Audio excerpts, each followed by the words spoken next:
할렐루야, 반갑습니다. 오늘 5월의 마지막 금요일, 이 복된 이날에 하나님께서 푸르고 푸른 예수 그리스도의 나라를 우리 마음에 회복시켜 주시고 우리 모든 성도들의 믿음의 삶을 다시 살아나게 하시는 그 역사가 있는 밤이 되기를 주의 이름으로 축원합니다. 오늘 말씀은 이제까지 하나님께서 사도행전 12장까지 행하셨던 일들을 마무리하는 말씀입니다. 제목이 말씀이고 또 본문이 제목이에요. 하나님의 말씀은 흥왕하여 더하더라, 이것입니다. 이 짤막한 그리고 이 강력한 말씀 속에서 우리는 하나님의 뜻을, 하나님의 계획을 엿볼 수 있는 것입니다. 여러분, 우리가 만약에 초대교회 성도들이었다면 어떠했을까 상상해 보신 적 있으신가요? 초대교회 성도들로 하나님이 택하여 주시고 교회를 처음 태동하게 하신 하나님께서 그 처음의 성도들로 교회로 불러주신 그 은혜, 너무나도 영광스러운 은혜이죠. 그런데 우리가 가진 믿음이 그들의 믿음과 같다고 하기가 참 부끄럽고 민망하고 죄송스러울 때가 많이 있습니다. 그들이 가는 천국을 우리도 간다는 사실이 참 하나님 앞에서 죄송스러운 마음이 있어요. 그렇게 생각이 들 정도로 초대교회 성도들은 극심한 환난과 시험 속에서 믿음을 지키고 말씀을 지켜온 사람들입니다. 요한계시록을 보면 사도 요한이 세 가지 그 심판 가운데 인의 심판, 나팔 심판, 대접 심판, 그리고 각각의 7가지의 심판들이 있는데 처음 인의 심판 5번째 내용을 보게 되면 무엇을 보는가? 사도 요한이 하나님의 말씀으로 말미암아 죽임을 당한 영혼들이 제단 아래에 있는 것을 그가 보았습니다. 그들이 질병으로 죽은 것도 아니고 사고를 만나서 죽은 것도 아니고 하나님의 말씀과 그들의 가진 믿음의 증언 때문에 죽임을 당한 영혼들, 이렇게 얘기했어요. 그것은 1세기 믿음을 지켜왔던 초대교회 성도들을 의미하는 것입니다. 믿음을 지키기 위해서 자기 생명을 내어놓고 예수를 따라갔던 사람들, 2000년이 지난 이 시대에 교회를 다닌다, 예수를 안 믿었다가 교회를 다녀야 되겠다 하는 결단을 가질 때 여러분 어떠셨는지 잘 모르겠지만 사람들이 아주 심각하게 갈등을 하고 고민을 하고 또 주저주저하는 모습들을 보게 돼요. 어떤 내용 가지고 고민을 하느냐? 낚시 좋아하고 등산 좋아하고 골프 좋아하는데 주일에 그거 다 포기하고 예배를 드린다는 그 사실이 암담한 거예요. 한국 문화가 어떻습니까? 밤에 친구들끼리 모여서 밤새도록 슬퍼 마시는 그런 향락과 밤문화가 있어요. 교회를 다니면 그거 못한다는데 내가 교회를 다녀야 되는가 말아야 되는가에 대한 심각한 고민이 있습니다. 그런데 여러분, 초대교회 성도들은 그 정도 차원의 고민으로 예수를 믿은 것이 아닙니다. 누군가에게는 그러한 일들이 아주 심각한 교회를 갈지 말지의 고민이 될 수 있지만 적어도 2000년 전에 초대교회 성도들은 그 정도 작은 것 가지고 믿음 생활 한다고 말하지 않았어요.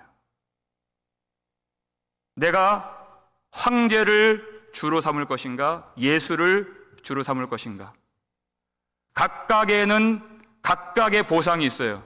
황제를 주로 삼는 일에는 이 땅에서의 안전이 보장되고 보상을 받을 수 있습니다.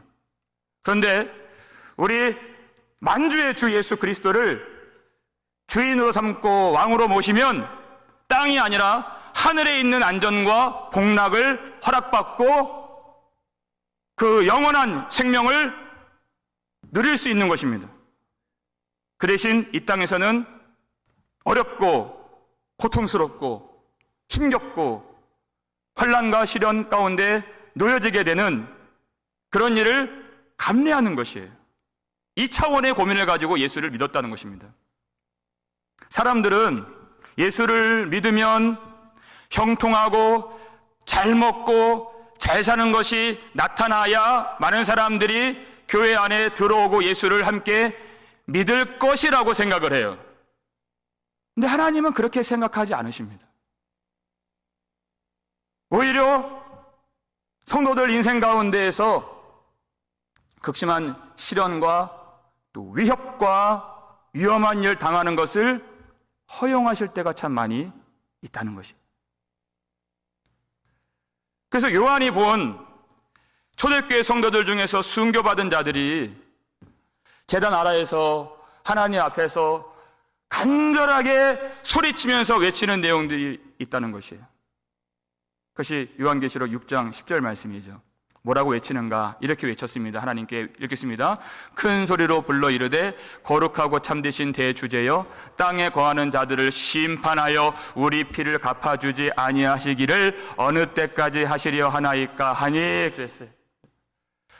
하나님, 왜 우리가 마치 심판을 받은 사람처럼 죽임을 당하고 하나님을 모르고 하나님을 대적하는 자들이 심판을 받지 않고 그들이 더 이 땅에서 형통하게 되는 것을 어느 때까지 하나님이 보실 것입니까? 왜 그들을 심판하지 않으십니까? 어느 때까지 심판하지 않으려 하십니까?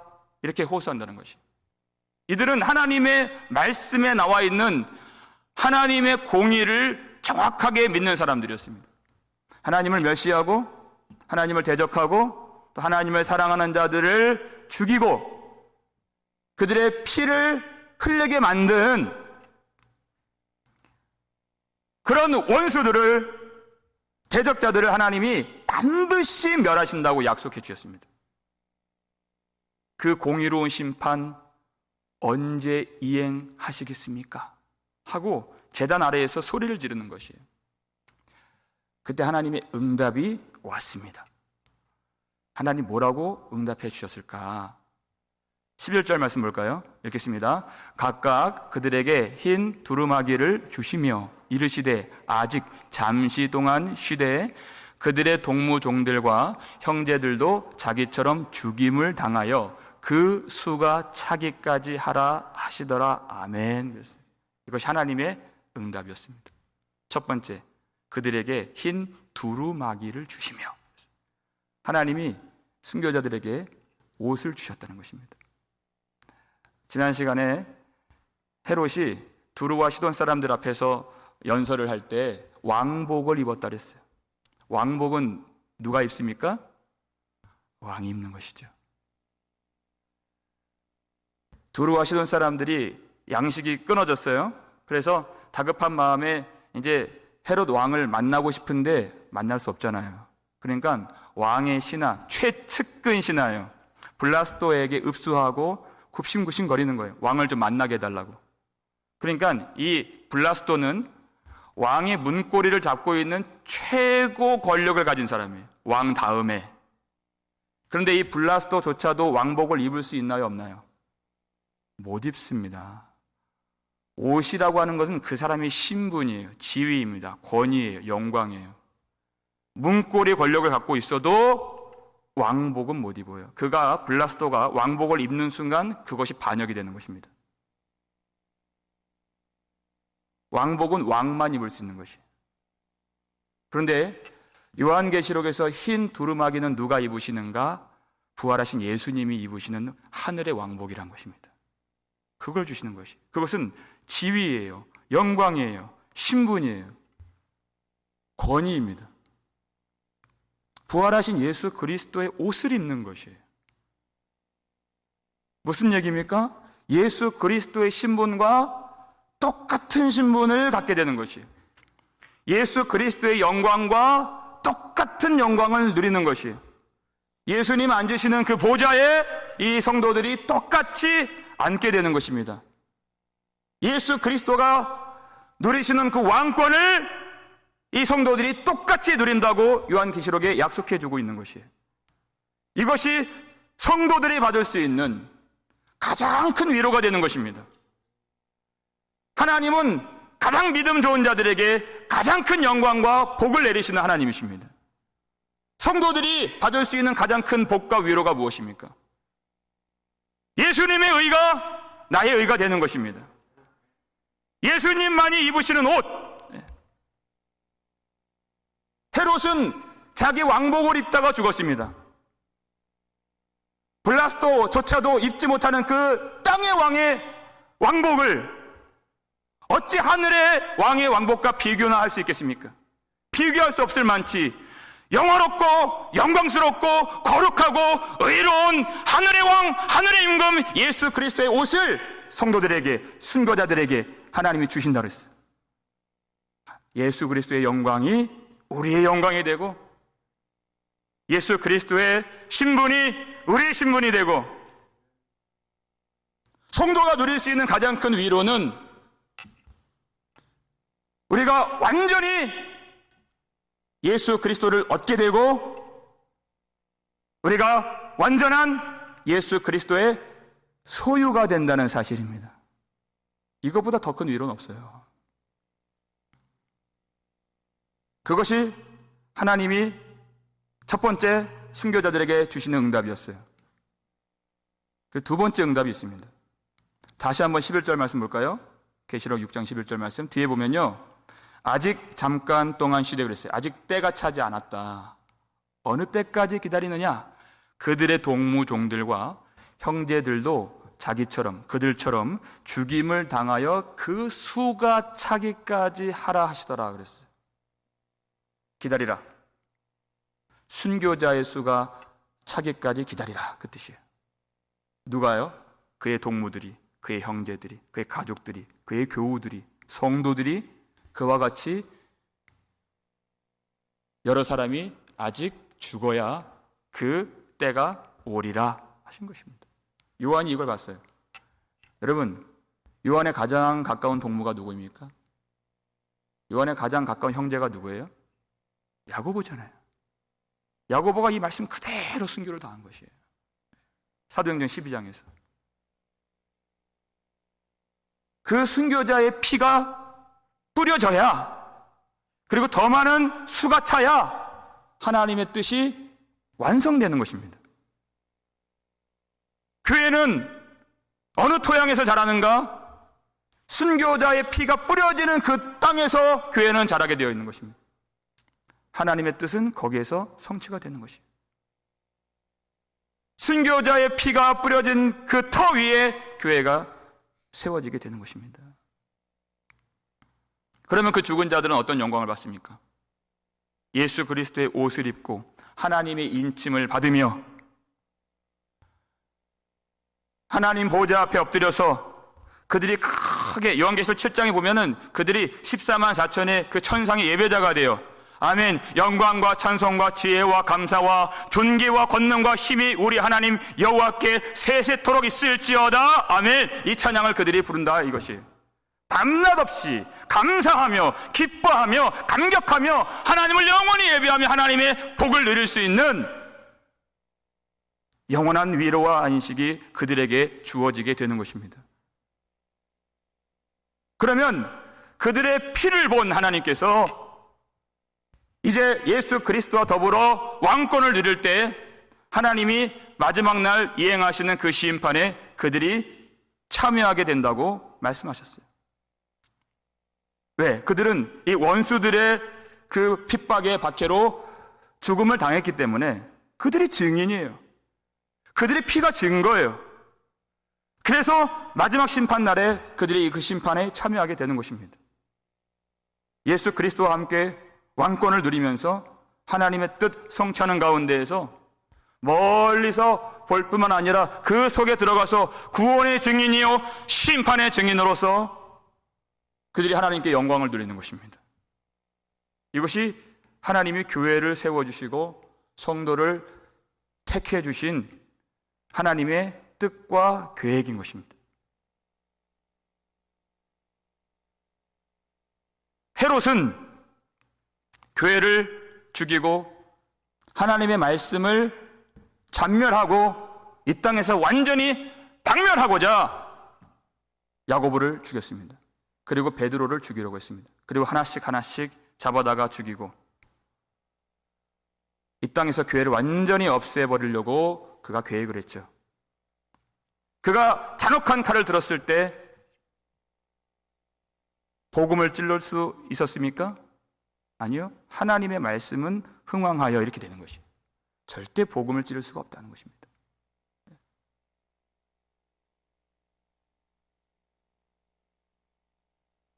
야고보가 순교를 당했을지언정, 베드로가 고난을 받았을지언정, 성도들이 근심과 어려움을 겪었을지언정,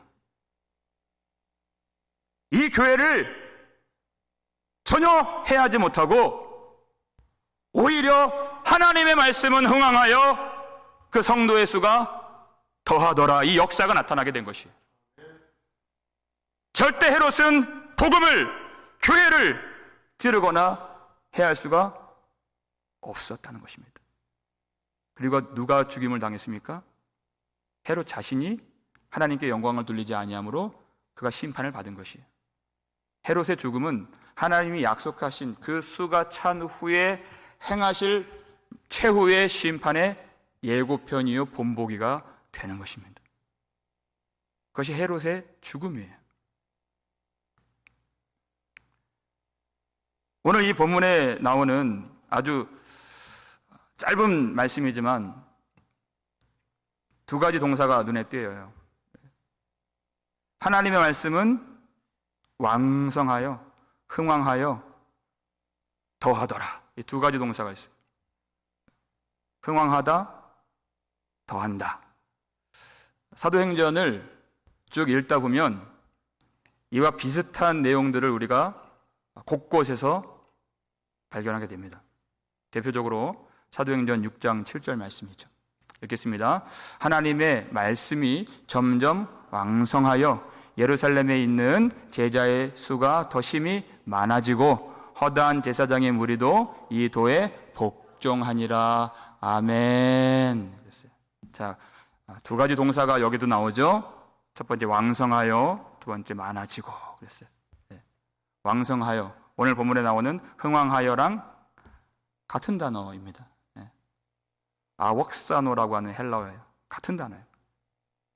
더하더라, 두 번째 동사도 여기에 나오는 많아지고 하는 이 동사와 같은 단어를 쓴 것이에요. 네. 똑같은 의미를 갖고 있어요.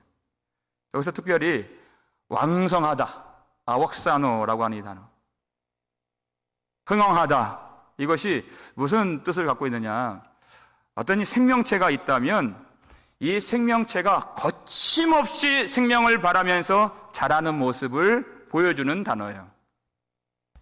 이 단어가 쓰인 용례가 있는데 마태복음 13장 32절을 볼까요?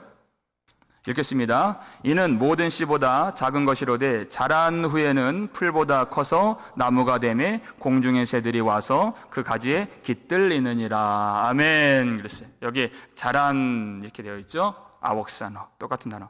흥왕하다, 자라다, 왕성하다라는 단어.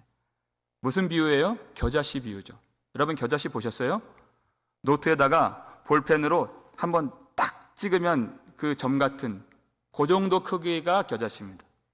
성경에서 가장 작다고 하는 그 대명사죠. 그 겨자씨만한 이 씨가 땅에 심겨지면 어떻게 돼요? 그것이 풀보다 크고 나물보다 크고 나무가 되어서 새들이 깃들 정도의 큰 나무가 된다. 이것이 겨자씨가 갖고 있는 비밀이에요. 그것이 하나님의 나라의 비밀이다 하는 것입니다. 처음에 이렇게 작아요. 안 보인다는 거예요. 소망이 안 보이고 하나도 시원하게 보이는 것이 없어요. 그런데 하나님의 나라는 왕성해지리라 하는 것이에요. 반드시. 그때 믿음이 필요하다는 것입니다. 여러분, 이 겨자씨가요, 심겨져서 이 나무가 되기까지 햇빛도 필요하고 비도 내려지고 또 좋은 토양에 심겨져야 해요. 그런데 그것만 필요한 것이 아닙니다. 제가 종종 건강을 위해서 이 동네 주변에 또 좋은 이 산책로가 있잖아요. 트레일이 있는데 아내하고 걸을 때가 있어요. 이 푸르른 나무를 보면 참 마음이 상쾌해지잖아요. 그걸 보면서 며칠 전에 이렇게 얘기를 했습니다. 여기 캘리포니아는 이렇게 비가 안 오는데 어떻게 저렇게 나무가 쫙 뻗어서 크게 자라고 풍성한 잎사귀를 낼 수 있는가, 그런 고민들을, 이런 질문들을 주고받았어요. 그래서 알게 된 사실이, 이렇게 오히려 물이 없는 땅이기 때문에 이 나무들이 그 수분을 공급받기 위해서 더 깊이 뿌리를 내리고 더 뿌리를 더 단단하게 하여서 오히려 더 무성한 잎사귀를 낼 수 있는 것이구나 하는 것을 알게 되었어요. 그럼 물 위에 떠 있는 그런 식물들도 있죠? 뿌리가 단단하지 않습니다. 그냥 아주 거미줄 같이 아주 가냘픈 그런 수염 같은 그런 불애옥잠 같은 거 보면은 그런 뿌리만 갖고 있잖아요. 왜? 그럴 필요가 없기 때문에. 풍성하기 때문에. 그런데 척박하고 메마른 땅일수록 뿌리는 더 곧고 단단하고 깊이 있게 땅을 파고들고 들어가는 것이, 이것이 성도들의 믿음의 뿌리와 같다는 것입니다. 물이 많이 없습니다. 연약함이 있어요. 여기서 과연 살 수 있을까 하는 그런 토양이에요. 그렇기 때문에 그 믿음의 뿌리를 깊이 예수 그리스도께 내리는 것이에요. 여러분, 농사를 짓거나 그 정원에서라도 어떤 나무를 가꾸는 그런 경험이 있으신 분들은 다 아실 거예요. 나무를 어떻게 하면 더 무성하게 자라게 하고 풍성한 열매를 거두게 할까? 뭐가 필요합니까? 가지치기가 필요한 거예요. 주로 겨울에 합니다, 가지치기는. 나무마다 다르지만 나무도 겨울을 참 싫어해요. 그러니까 힘이 없으니까 잎사귀들을 다 떨어뜨리죠. 그걸 보면요, 마치 죽은 것 같아요, 나무가. 생명의 기운이 하나도 보이질 않아요. 그런데 그 땅 주인이 그 나무를 기어 올라가서 톱을 가지고 자기가 선택한 가지들을 잘라내는 것입니다. 안 그래도 죽은 것처럼 보이는 나무인데 가지를 막 잘라내요. 더 괴롭게 만드는 거예요. 난도질을 하는 거예요. 그런데 시간이 좀 지나고 봄바람이 불고 여름이 오면요, 상상하지도 못했던 풍성한 잎사귀가 나타나게 되고 풍성한 열매를 거두는 나무가 되는 것을 보게 되는 것입니다. 이것이 하나님의 생명의 신비예요. 그 겨울의 가지치기를 통해서 오히려 더 풍성한 열매를 거두시는 하나님. 여러분, 사도행전 6장 7절, 하나님의 말씀이 점점 왕성하여 예루살렘에 있는 제자의 수가 더해지고 허다한 제사장의 무리도 이 도에 복종하게 되니라. 여러분, 이 말씀이 어떠한 상황과 문맥 가운데에서 나왔습니까? 사도행전 6장을 보게 되면 교회가 첫 번째 겨울을 맞이하는 대목이에요. 하나님의 말씀으로 왕성하게 예루살렘 교회가, 초대교회가 성장하고 있는데 더 열심히 하겠다고 구제를 했잖아요. 근데 이 구제를 하면서 큰 시험에 빠지게 되었습니다. 헬라파 과부들에게는 구제가 가는데, 히브리파 과부들에게는 구제가 가는데 헬라파 과부들이 그 명단에서 자꾸만 빠지게 되니까 원망하게 되고 온 이 교회가 시험에 빠져서 교회가 쪼개질 위험에 처하게 된 것이에요. 이것이 그들이 만난 겨울입니다. 그런데 하나님은 그 일을 통해서 하나님의 이 구제의 직무를 충성스럽게 감당하는 7명의 직분자를 세워주시고, 사도들은 오로지 기도와 말씀 전하는 일에 전무할 수 있도록 이 교회를 재편해 주신 것이, 이 일을 통해서 이 문제, 이 어려움, 이 원망, 이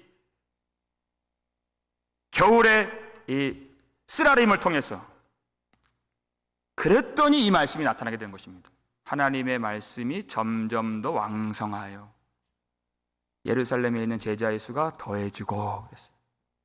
허다한 제사장의 무리도 이 도에 복종하게 되니라. 그랬어요. 우리가 생각하는 좋은 일처럼 보여지는 그런 일만 있다면 하나님의 말씀이 왕성하게 되는 이 역사를 볼 수가 없는 것입니다. 따뜻한 햇빛이 필요하지만 그 햇빛만 내려지면 그 땅은 사막이 되죠. 그 뿌리를 적셔주는 빗물이 필요하지만 또 비만 내려진다고 되는 것은 아니에요. 그럼 햇빛을 볼 수가 없어요. 햇볕도 필요하고 비도 내려져야 하는 것입니다. 식물들은 낮에도 자라지만 밤에 더 많이 자랍니다. 살랑살랑 따뜻한 봄바람도 필요하지만 매서운 혹독한 눈보라의 추위도 필요한 것이에요. 이 모든 일들을 하나님이 다 아시고 교회에 무엇이 필요한가, 어떤 은혜가 있어야 하는가, 봄바람 같은 은혜도 필요하지만 세찬 겨울바람 같은 그러한 시련도 있어야 하는 것을 우리는 모르지만 하나님이 아셔서 그 일로 말미암아 하나님의 말씀은 흥왕하여 더하더라의 역사를 우리에게 내려주시는 것이에요. 유대인들이 교회를 박해했다 그랬습니다. 그것은 이 겨울의 시련과 같아요. 그런데 그 중심에서 헤롯 왕이 칼춤을 추는 거예요. 이것은 가지치기와 같은 것이에요. 안 그래도 죽어 보이는 나무, 어떻게 이 가운데서 살아날 수 있을까? 그런데 하나님은 그 가지치기를 통해서, 그 세찬 바람을 맞는 그 겨울 시련 가운데에서 하나님의 말씀이 흥왕하도록 교회를 붙들어 주시고 은혜를 내려주시고, 이렇게 핍박받고 고난받는 교회에 누가 들어올 수 있을까? 그런데 믿는 자의 수를 더하더라, 이 은혜를 내려주시는 것입니다. 우리 성도들의 믿음도 마찬가지입니다. 여러분, 알곡이 언제 자랍니까? 알곡이 잘 자라기 위해서는 농부가 열심히 부지런히 김을 메고 또 가라지를 뽑아줘야 되는 것이에요. 근데 여러분, 하나님의 알곡이 자라기 위해서 가라지가 뽑혀야 되는데, 하나님의 알곡은 하나님이 심어주시는 말씀의 씨입니다. 말씀이 잘 자라기 위해서는 그 말씀의 기운을 막는 것들을 잘 뽑아내야 하는 것이에요. 그 말씀이 누가복음 8장 14절에 나와 있죠. 함께 읽겠습니다. 가시떨기에 떨어졌다는 것은 말씀을 들은 자이나 지내는 중 이생의 염려와 재물과 향락의 기운이 막혀 온전히 결실하지 못하는 자요, 그랬어요. 하나님의 말씀이 심겨지는데 말씀을 듣기는 합니다. 그런데 가시떨기에 기운이 막히는 거예요. 말씀이 더 이상 자라지 못하도록. 하나님의 이 말씀의 씨가 더 싹을 내고 자라서 나무보다 큰 풍성한 하나님의 나라가 되어야 하는데, 그 기운을 막아요. 무엇이 막습니까? 이생의 염려, 우리 속에 있는 근심과 걱정, 그리고 재물의 욕심. 마태복음에 보면은 재물의 욕심이라고 그랬어요. 그리고 세상을 사랑하는 그 향락, 여러분, 그 가라지가 어디에 있습니까? 우리 속에 있는 것이에요. 하나님의 말씀의 기운을 막는 가라지가 무엇입니까? 나 자신이라는 것이에요. 내가 가라지예요. 내가 그 말씀의 기운을 맡고 있는 것입니다. 내 생각이 하나님의 말씀을 맡고 있는 것이에요. 그러니까 이 말씀을 하나님이 왕성하게 하시는 가장 좋은 토양이 무엇입니까? 그것이 바로 나 자신을 부인하는 십자가의 길이라는 것이에요. 십자가의 길에서 우리의 나 자신이, 내 생각이, 내가 세상 사랑하고 재물 사랑하는 그 욕심과 모든 근심과 걱정들이 다 가지쳐지는 것입니다. 그때 하나님의 말씀이 왕성하여서 하나님의 뜻이 성취가 되는 것입니다. 우리가 가라지예요. 그래서 요한복음 세례 요한이 3장 30절에서 그는 흥하여야 하겠고 나는 쇠하여야 하리라. 예수 그리스도는 흥하여야 하겠고 그랬어요. 그 흥하다라는 단어도 아벅사노 똑같은 단어예요. 왕성하다. 예수님이 살아나시고 예수님이 일어나시고 예수의 말씀이 부응이 되고 그와 동시에 내가 죽어지고 내 생각과 내 가치관과 내 감정과 내 욕심과 내 탐심이 죽어질 때 예수 그리스도 생명 가운데 우리의 영원한 생명이 나타나게 된다는 것입니다. 하나님은 이 모든 일들을 아시고 우리를 어떨 때는 그런 세찬 바람 가운데 그리고 그 모든 우리가 감당할 수 없는 것처럼 보이는 풍랑 가운데 우리를 인도해 주시는 것입니다.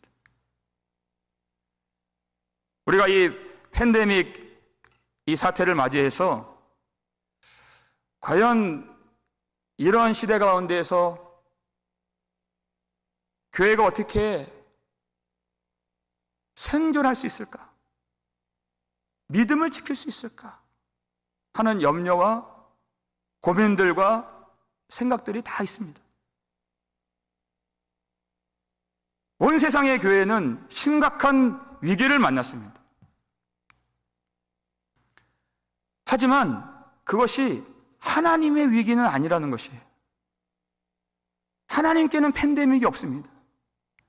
하나님의 계획 안에서 오히려 하나님의 말씀을 흥왕하게 하시고 안 된다, 막혔다,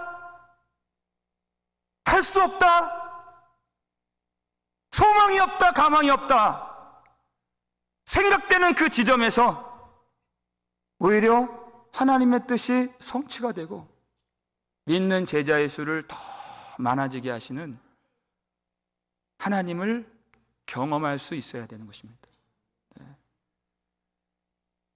이 사도행전 12장 안에서 비록 야고보는 순교를 당했을지라도 베드로는 고통을 당했을지라도 성도들은 근심을 입었을지라도 하지만 이 모든 과정 가운데에서 하나님의 복음은 절대 지지 않았다는 것입니다. 하나님의 교회는 반드시 승리한다는 것입니다. 하나님의 말씀을 대적하는 대적들은 하나님이 멸하시고 교회를 멸하고자 하는 계획을 가진 원수들은 하나님이 반드시 멸하시고 하나님의 말씀은 흥왕하게 하시고 그 수는 더하게 하시는 그 은혜가 우리 개인적인 삶에도 똑같이 미치게 되는 것이에요.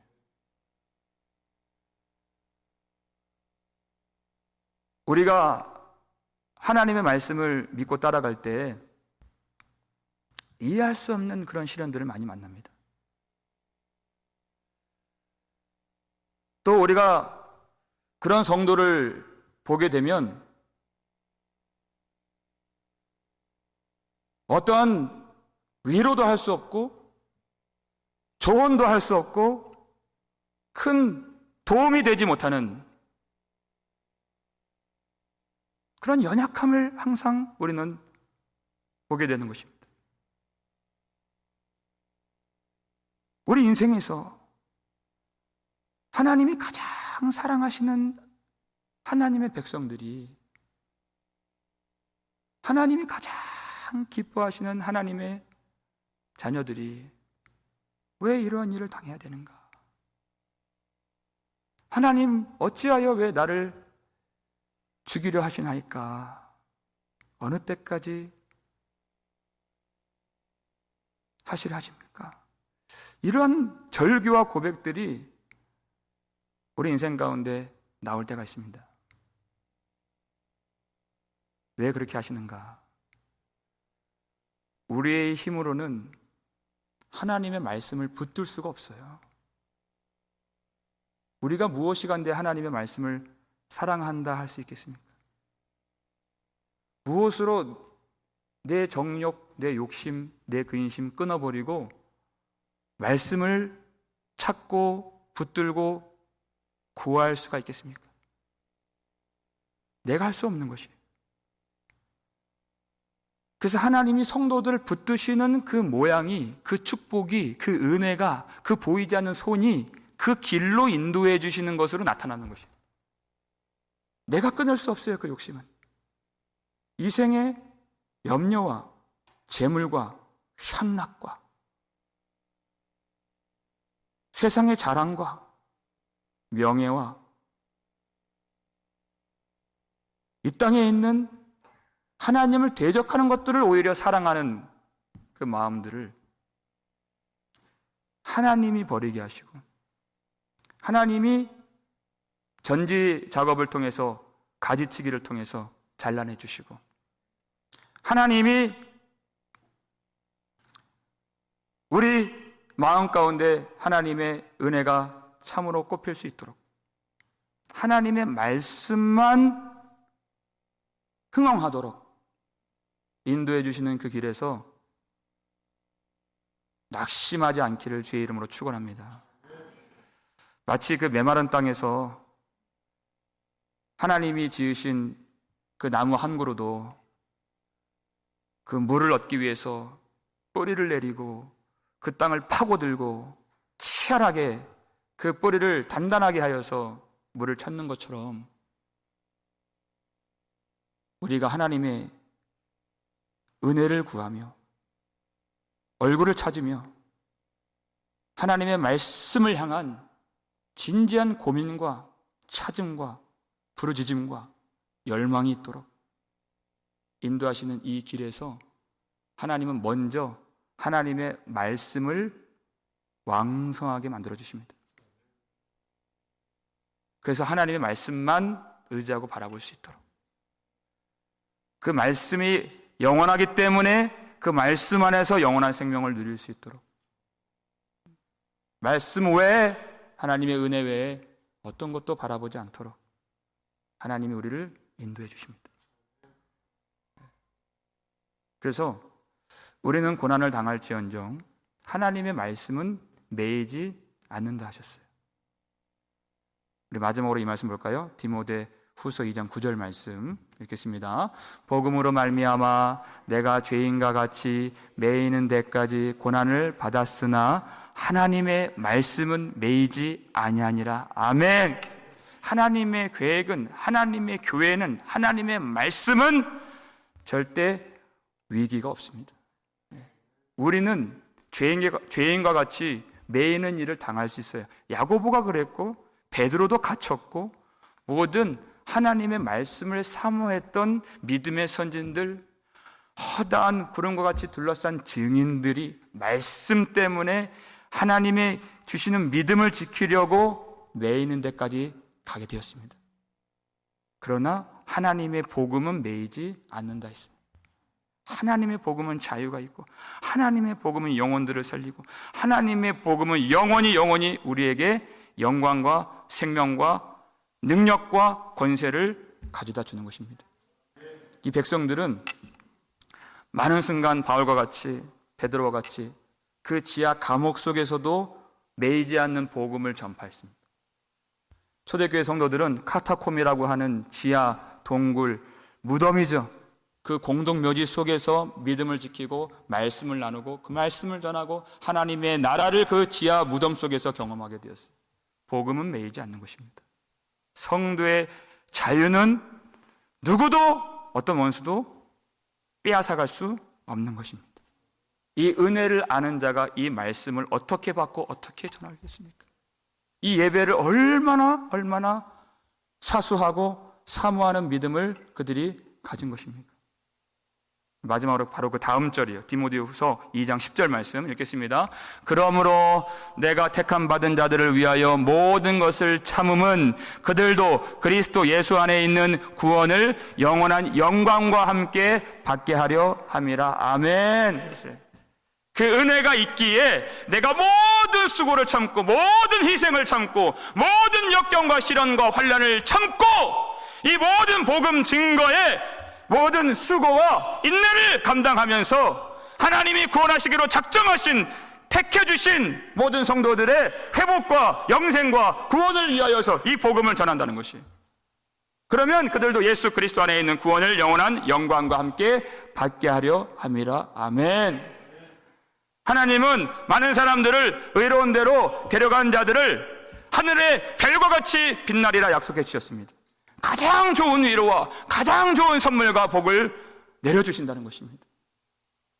하나님이 주시는 이 은혜를 우리 마음에 담고 우리는 매일 수 있고 갇힐 수 있고 병에 갇히고 질병에 갇히고 가난에 갇히고 시련 가운데 갇힐 수 있지만 이 복음이 항상 흥황하여서 우리가 다 예측할 수 없고 계산할 수 없는 수많은 사람들이 이 위기 가운데서도 환난 가운데서도 믿는 자의 수가 더하여지고 하나님의 영광 가운데 들어가게 되는 그 은혜를 우리가 다 보실 수 있기를 주의 이름으로 축원합니다. 이 마지막 때 사람들이 위기라고 말하는 이 순간에 하나님의 나라의 꿈을 가지고 성도에게 주시는 은혜를 품고 이 말씀을 자유하게 하여서 하나님의 말씀이 더욱 흥황하게 되어 수많은 사람들이 하나님의 영광과 구원과 생명을 받는데 거룩하게 영광스럽게 쓰임받는 교회가 될 수 있기를 주의 이름으로 축원합니다.